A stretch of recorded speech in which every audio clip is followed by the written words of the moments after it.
Ternyata untuk bisa bahagia, kita harus mampu menghancurkan egoisme. Jadilah manusia biasa saja. Ini lebih membahagiakan. Kalau mau melakukan kebaikan, lakukan saja. Tidak usah dengan memberi label atribut yang memberatkanmu sendiri.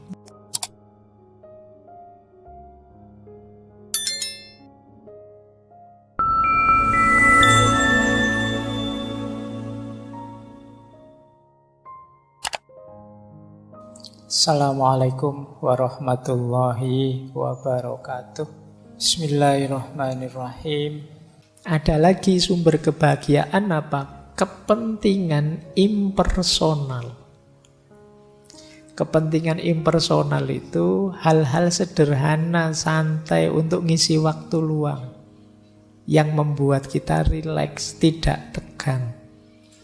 Tidak serius seperti ngurus keluarga, pekerjaan, keuangan, tidak begitu. Kalau di Russell, kepentingan impersonal itu contohnya membaca buku, nonton pertandingan, pergi ke teater, bermain golf, ya karena mungkin Russell kan bangsawan. Jadi aktivitas rileksnya itu membaca buku, nonton pertandingan, pergi ke teater, ini biaya semua ini. Bermain golf.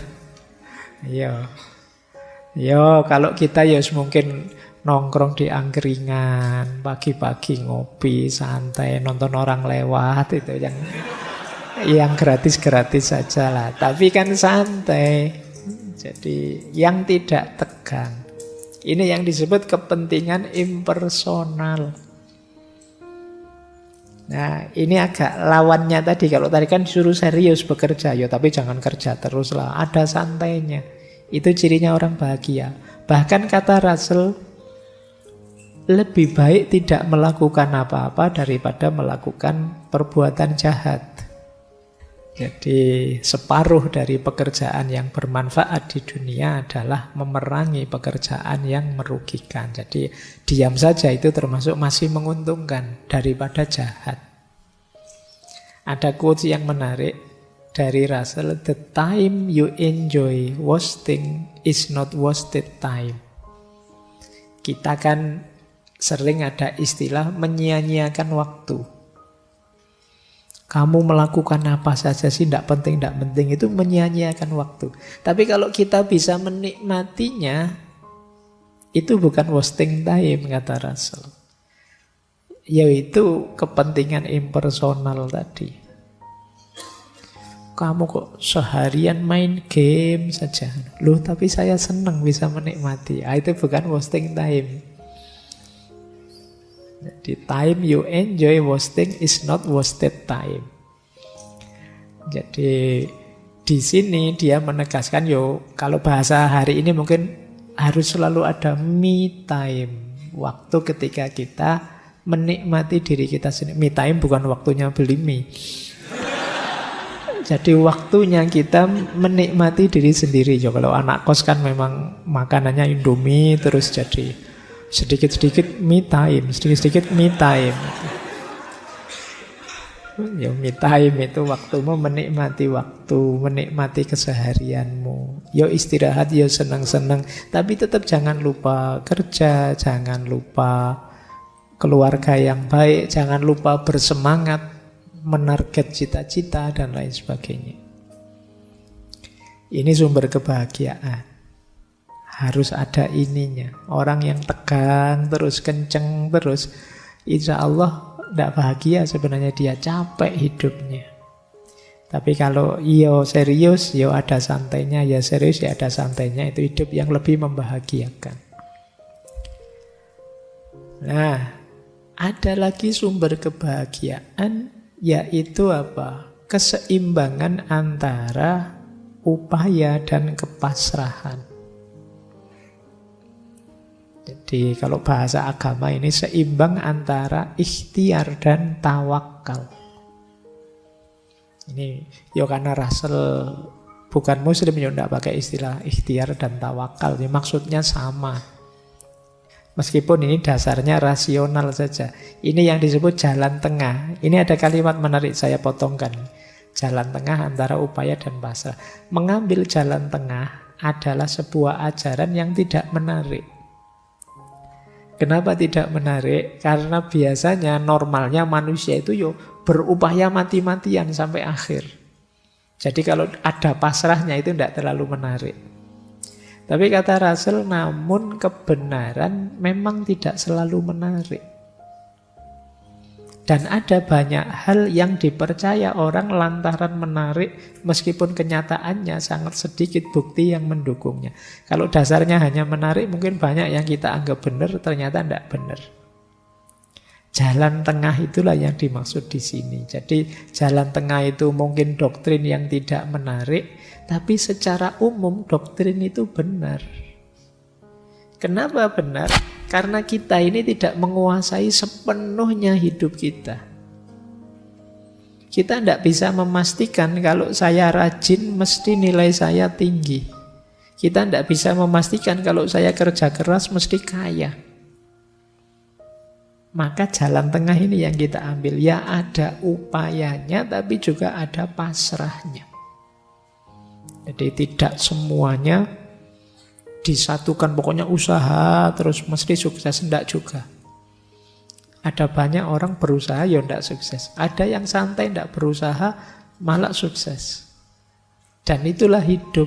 Maka harus tengah-tengah. Ya ada upayanya, ya ada pasrahnya. Ini penting, kalian harus ngerti kapan momen untuk pasrah, kapan momen untuk upaya. Jangan waktunya upaya kamu pasrah, waktunya pasrah kamu berupaya. Saatnya menyerah kamu berjuang. Kemarin saatnya berjuang kamu santai, menyerah. Waktunya nembak kamu diam saja. Ditembak orang mau kawin baru kamu heboh. Ya sudah telat. Jadi kamu harus tahu batasnya upaya dan pasrah. Orang bijaksana itu, kata Russell, walau dia tidak akan diam menghadapi kesulitan yang dapat diatasi, namun dia tidak akan membuang waktu dan emosi untuk menghadapi hal yang tak dapat dihindari. Ya kalau memang sudah tidak bisa dihindari, ya sudah tidak perlu mati-matian menghindari. Tapi kalau bisa diubah, yuk ayo kita ubah. Mungkin teman-teman dulu masih ingat waktu kita sesi doa itu. Jadi ada doa yang luar biasa, yaitu kita berdoa yang pertama minta diberi kekuatan untuk mengubah apa yang bisa diubah, minta diberi kesabaran untuk menerima apa yang tidak bisa diubah, dan yang ketiga minta diberi kebijaksanaan untuk bisa membedakan keduanya. Jadi bijaksana itu kamu ngerti, ini bisa diubah, maka saya harus berupaya. Oh ini tidak bisa diubah, saya saatnya pasrah saja. Kalau kalian ngerti rumus ini, insya Allah hidupmu bahagia. Jadi kamu ngerti batasnya. Sekarang kita rangkum ya dari narasi-narasi di buku tadi. Bagaimana sih kemudian kita menaklukkan kebahagiaan itu? Yang pertama, ternyata untuk bisa bahagia, kita harus mampu menghancurkan egoisme dan menganggap diri kita sebagai manusia normal saja. Ini penting menurut saya ya, menghancurkan egoisme itu yang tadi, rasa benar, rasa penting, rasa tinggi, rasa hebat. Ini semua ego. Lebih kondusif kita merasa sebagai manusia biasa saja. Jadilah manusia biasa saja. Ini lebih membahagiakan. Karena kalau kita mengidentifikasi diri kita dengan ego-ego besar tadi, jangan-jangan lelah hidup kita. Karena identifikasi sesuatu itu kan implikasinya kita harus begitu terus. Misalnya teman-teman mengidentifikasi, saya ini Pak, santri Pak, saya ini orang soleh loh Pak. Oh itu kan terus abot kan, kamu kapanpun harus acting sebagai orang soleh. Nanti dengar adzan, wah ke masjid ini. Terus nanti dengar, terus kamu dituntut begitu. Mending ndak usah woro-woro, ndak usah deklarasi, biasa saja. Yes, kalau mau ke masjid, ke masjid. Kalau mau melakukan kebaikan, lakukan saja. Tidak usah dengan memberi label atribut yang memberatkanmu sendiri. Jadi itu yang disebut kesadaran sebagai manusia biasa saja. Itu akan lebih membahagiakan. Yang kedua, berhentilah bersikap perfeksionis, menipu diri sendiri. Kalau iya, bilang iya. Kalau tidak, bilanglah tidak. Tidak usah perfeksionis. Orang tahu kok semua orang itu ada kurangnya, tidak ada manusia yang sempurna. Kadang-kadang salah sedikit, kadang-kadang khilaf sebentar, manusiawi. Tidak usah menipu diri, itu akan lebih memberatkan kita. Tidak usah terlalu banyak pakai topeng lagi, topeng kita sudah banyak dalam hidup ini. Biar tidak lelah. Yang membuat kita lelah itu kan karena kita menipu diri kita sendiri. Yang ketiga, untuk bisa bahagia, yuk berjuang, bekerja keras mencapai tujuan. Ya, kita harus berikhtiar, berusaha. Sambil tadi ya, ngerti batasnya kapan pasrah. Dan jangan dibiasakan menyalahkan keadaan, mencari kambing hitam. Biasa kok hidup itu ada sukses, ada gagal. Ada lulus, ada tidak lulus, biasa. Ya memang rumusnya hidup begitu. Ada senang, ada susah. Wajar itu sudah. Tidak usah cari kambing hitam, tidak usah menyalahkan keadaan. Nanti tambah berat. Wah ini gara-gara temanku ini. Tiap malam ngajak begadang saja. Tidak lulus mata kuliahku. Lalu kamu sendiri ya mau diajak begadang. Disalahke kancane. Jadi ya sudahlah, kalau sudah begitu ya efeknya memang begitu, karena kamu begadang tidak lulus, biasa saja. Iya sih Pak, berarti besok saya harus lebih baik lagi, kan begitu saja. Tanpa harus rasa bersalah berkepanjangan, merasa berdosa berkepanjangan. Cukup kamu sesali, kamu perbaiki ke depannya biar lebih bagus. Ini hidup yang lebih membahagiakan. Tidak terlalu bertele-tele, apalagi kamu terus menyangkal, denial, nyari-nyari alasan.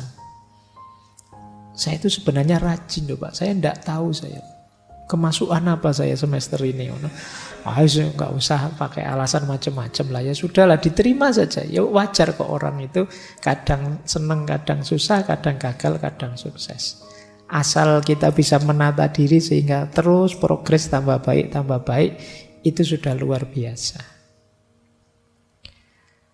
Yang keempat, ayo kita minimkan ketakutan-ketakutan, kecemasan-kecemasan yang tidak perlu. Mari kita sadari kadang-kadang kecemasan kita itu tidak beralasan, sia-sia saja. Cemas itu kan biasanya tentang yang akan terjadi ke depan. Yang akan terjadi ke depan kita tidak tahu. Biarlah jadi rahasia nanti. Yang penting sekarang kita berikhtiar semampu kita, sebaik yang kita bisa. Itu saja sudah. Jadi hilangkan khawatir ini, khawatir itu. Pak, saya besok kira-kira ada jodohnya enggak ya Pak? Saya kok sampai semester gini rasanya enggak ada yang mau sama saya. Enggak usah dipikir itu.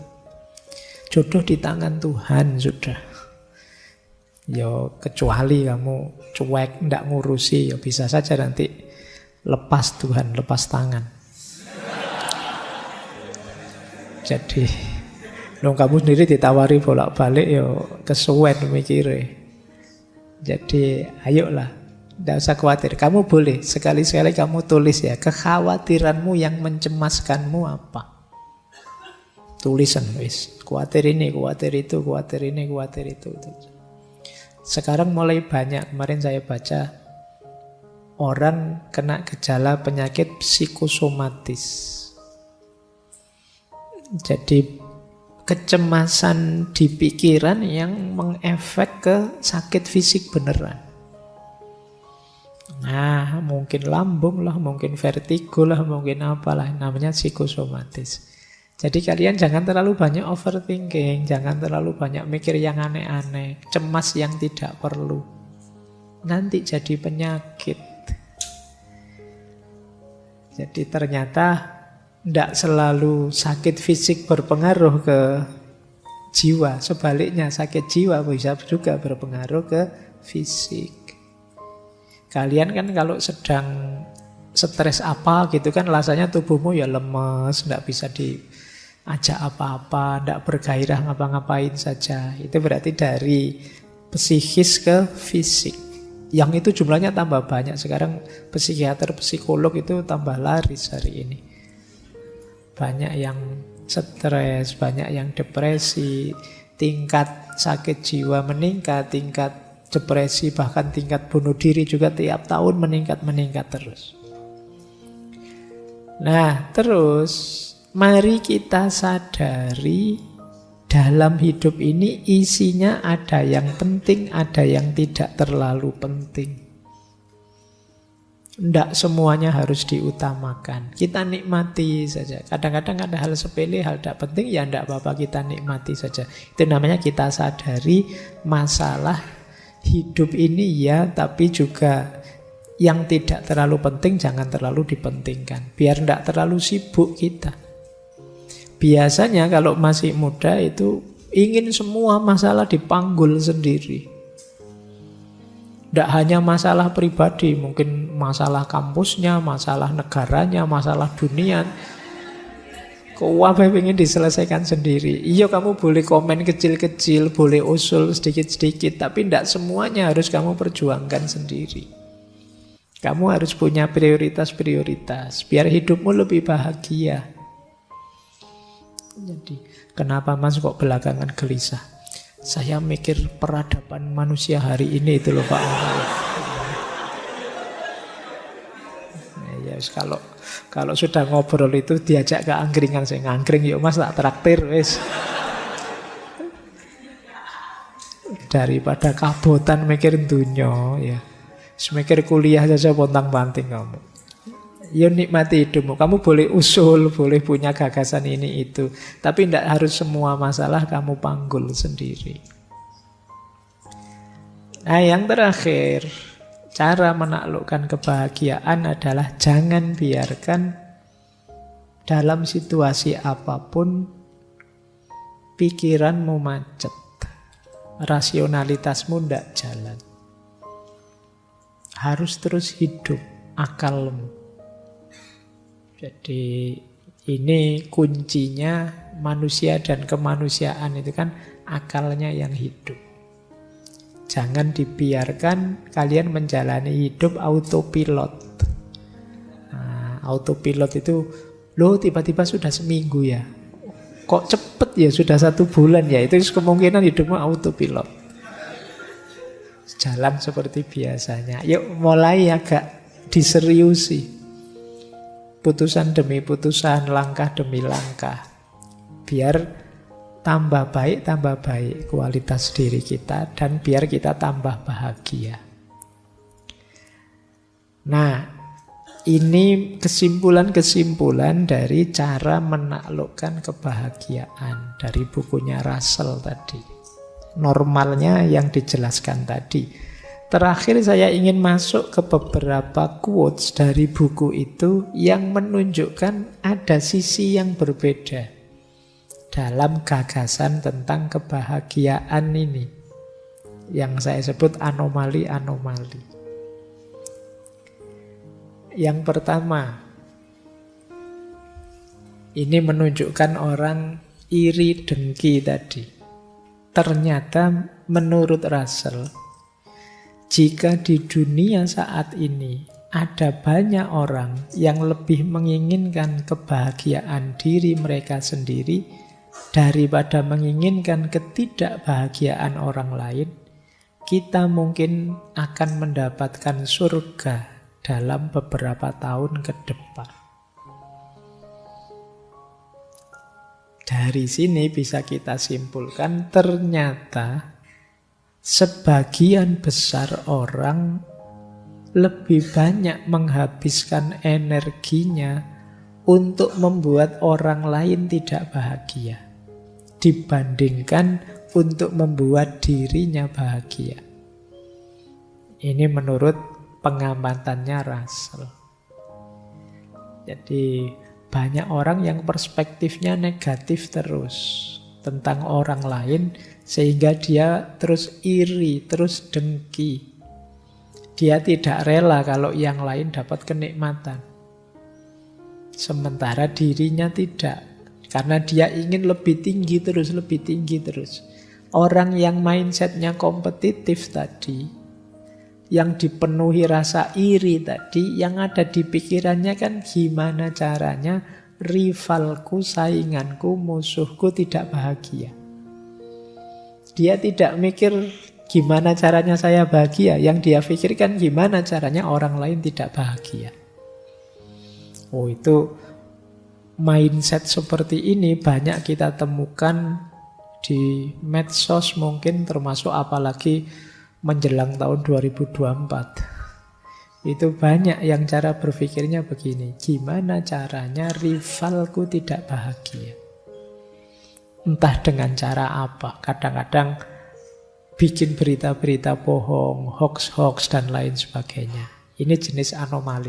Kalau semua orang berpikir gimana caranya saya bahagia, kata Russell, tidak lama lagi dunia ini kayak surga. Isinya orang-orang yang bahagia, ya orang bahagia itu berarti orang yang bersyukur. Nah, cuma ini mimpinya Russell, ya sulit sih. Orang itu kecenderungannya memang agresif, iri, dalam dirinya ada nafas namanya sabu'iyah. Ingin selalu menyerang dan menjatuhkan yang lain. Baik, anomali pertama ini. Coba kalian renungi ya. Semoga yang hadir malam hari ini tidak ada yang di sini. Tidak ada yang mikirnya hanya jatuhnya yang kalian benci. Dalam bidang apapun. Kalian ingin maju boleh, tapi semoga tidak dengan cara menginjak dan menjatuhkan yang lain. Kalian ingin menang baik-baik saja, tidak apa-apa, hebat. Tapi tidak dengan cara merusak dan menghancurkan yang lain. Hebatlah dan menanglah bila perlu dengan mendukung dan menaikkan yang lain. Anomali pertama ini tentang kebahagiaan. Anomali kedua, ini lanjutannya. Menurut cermatannya Russell lagi, beberapa orang hanya bisa bahagia dengan membenci orang lain, bangsa lain, atau kepercayaan lain. Ini kalimatnya Russell ya. Semoga kita juga tidak di sini. Jadi kayak tadi, Pak, memang bahagia saya itu ya kalau membenci orang, atau membenci kepercayaan lain, atau membenci bangsa lain. Ya ini tentu saja bukan kebahagiaan. Ini kalau bahasa Jawa jenis angkara murka yang seperti ini. Isinya kebencian saja. Jalur bahagia itu jalur cinta, jalur kasih sayang dan semangat tadi, bukan jalur kebencian. Kebencian lewat jalur manapun tidak akan membuahkan kebahagiaan dalam bentuk apapun. Kalian boleh suka dengan atau tidak suka sesuatu, setuju atau tidak setuju sesuatu, tapi semoga bukan membenci. Karena kebencian betapapun sifatnya negatif. Emosi yang tidak hanya merusak yang kita benci, tapi juga merusak diri kita sendiri yang membenci. Ini yang disebut anomali. Kalau ada orang merasa, saya bahagianya ya kalau mukuli orang, Pak. Saya bahagianya ya kalau menghancurkan orang, Pak. Itu pasti bukan kebahagiaan. Mungkin kesenangan sesaat yang nanti efek negatifnya akan kita nikmati di fase-fase hidup selanjutnya. Berarti bukan kebahagiaan. Anomali kedua. Anomali ketiga. Kata Russell begini, saya menemukan sesuatu yang aneh. Setiap kali saya bicara dengan orang yang terpelajar, saya merasa yakin bahwa kebahagiaan itu tidak mungkin terjadi. Namun ketika saya bicara dengan tukang kebun saya merasa sebaliknya. Nah, kenapa bisa begitu? Ya biasa sih, kita juga tahu kadang orang pinter itu suka membuat rumit hal-hal simpel. Barang yang sederhana saja terus dibikin jelimet, jadi ruwet, jadi membahas kebahagiaan yang simpel, jangan iri, penuh kasih sayanglah, bekerjalah, itu kan sederhana sebenarnya. Tapi terus dibikin rumit, dibikin ruwet, akhirnya wah apa ya bisa bahagia saya dengan konsep serumit itu. Tapi begitu ngobrol dengan tukang kebun, kata Russell, kok rasanya gampang, bisalah kita bahagia. Coba ngobrol dengan orang biasa-biasa itu. Target-target hidup yang membahagiakannya simple, tidak jelimet. Kalau kalian ditanya, gimana caramu bisa bahagia? Wah, saya ingin jadi manusia yang bisa eksistensinya berkontribusi pada kehidupan baik di level vertikal maupun horizontal. Di mana? Itu cek rumit wong cuma pengen seneng saja kok. Dirumuskan senjelimet itu. Itu yang membuat Russell wong pengen bahagia, kalau ngobrol sama orang pinter malah jadi rumet. Sudahlah sama tukang kebun saja simple, sama teman-teman nongkrong pinggir jalan itu lebih simple, gampang. Tidak terlalu dirumit-rumitkan teori. Makanya dia nulis buku ini buku tidak untuk kalangan terpelajar. Mungkin khawatirnya kalau ketemu orang terpelajar terus didebat. Tidak jadi bahagia, jatuhnya debat akhirnya. Oh masa iya begitu? Nggak cocok dengan teorinya filosofi ini, filosofi itu. Ruwet wes. Tidak jadi bahagia akhirnya. Jadi bubar sudah. Kan kadang-kadang gitu. Kadang yang pinter itu malah menyusahkan kita. Rapat enak-enak, yang rapat lugu-lugu gitu cepet diputuskan gini ya gitu selesai gitu. Iya. Tapi begitu yang rapat pinter-pinter, wah ndak selesai-selesai wis. Panjang argumen ini, argumen itu, kira-kira ini, kira-kira itu, tambah ruwet wis. Nah kadang-kadang begitu dalam hidup ini. Kita selalu membuat rumit hal-hal yang sederhana. Sehingga hidup yang semula simpel jadi rumit. Ini yang ditemukan oleh Russell. Anomali lagi. Kata dia begini, orang yang meremehkan dirinya sering dikejutkan oleh kesuksesan. Sedangkan orang yang melebih-lebihkan dirinya sendiri sering dikejutkan oleh kegagalan. Kejutan yang pertama menyenangkan, dan kejutan yang kedua tidak menyenangkan. Oleh karena itu, adalah bijaksana untuk tidak terlalu sombong, namun juga jangan terlalu rendah diri dalam berusaha mencari kebahagiaan. Kan banyak orang itu yang siapalah saya pak, saya itu manusia biasa kok pak.